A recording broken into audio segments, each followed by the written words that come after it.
Hi friends, this is Venkat. Okay, we are discussing about the how to install the SCCM Secondary site server, and we are in part 4, that how to install the IIS. IIS installation is very important step.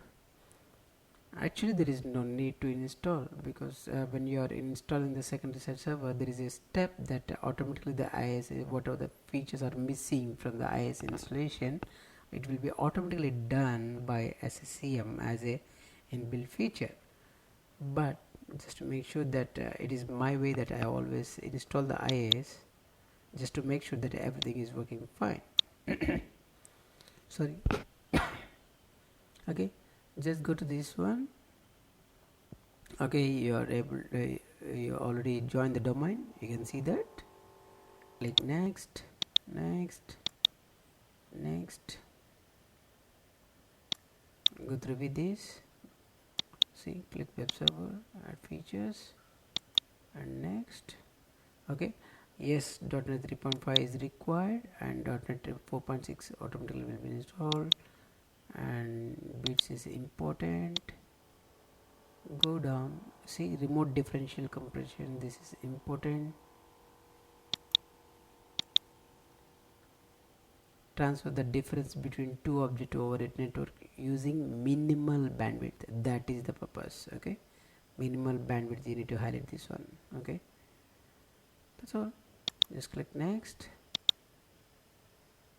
Okay, WebDrive is already inbuilt when you are installing this, so no need to install the WebDrive. From 2012 onwards, there is a suggestion that no need to install the WebDrive, because HTTP, this one will be available. Let me show you one thing.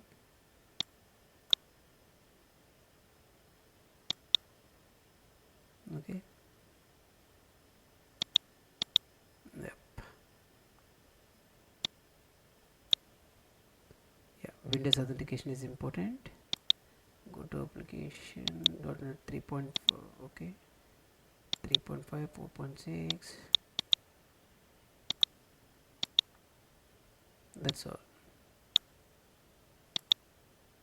Of course I need management console, everything.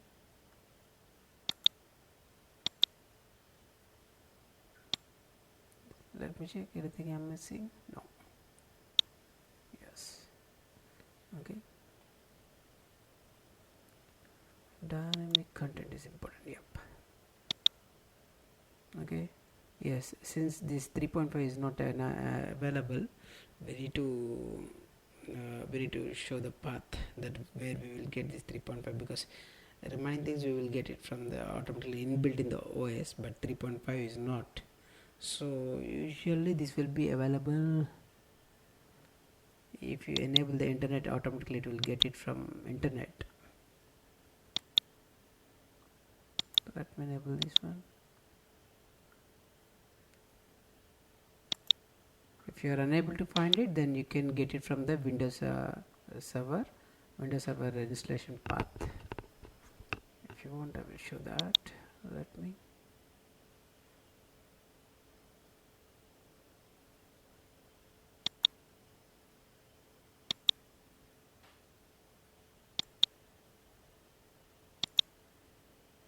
Okay. See, under SCCM, yes, here it will be available, but sometimes we will not unable to see these. Usually here it will be available, but in this one not available. So that is the reason I am going to get it from internet. Just click on install. It will take time to install, but yeah, let's see how it works. I'm also just a bit curious to know that how this 3.5 will get from internet.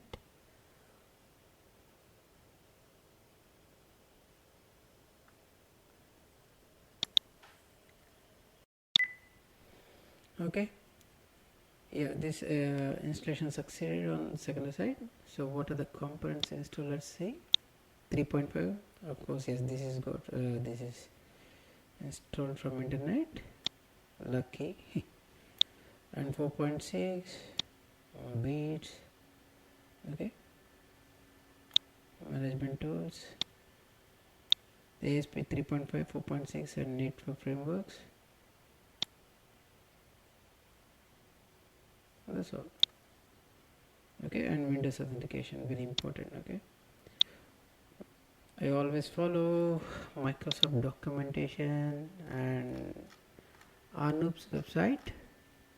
Most of the times, yes, I will follow this Microsoft documentation first.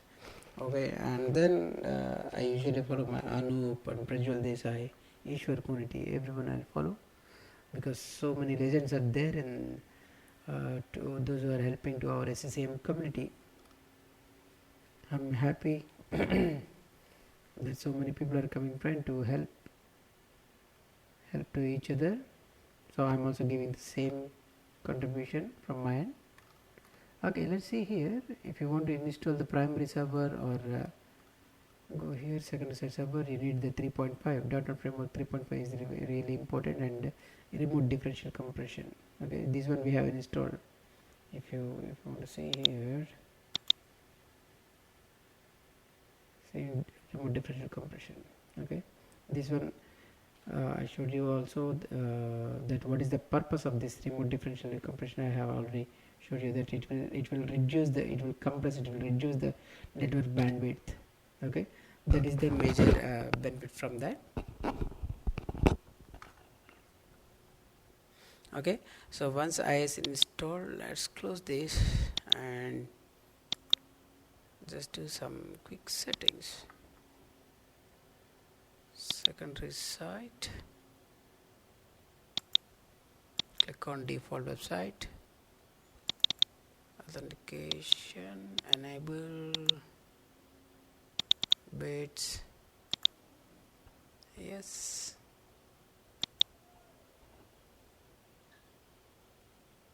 Okay, that's all.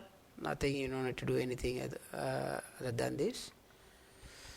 Close this one. Okay, in next video we will see that how to give the permissions to the primary site server on the secondary site server. Okay, for now this is explain about how to install the IIS. Okay, and we have installed the IIS and we enable the IIS also.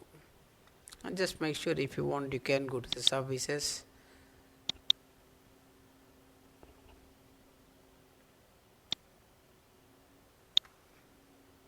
See, World Wide Web, it's running. Okay, that's all. Thanks for watching.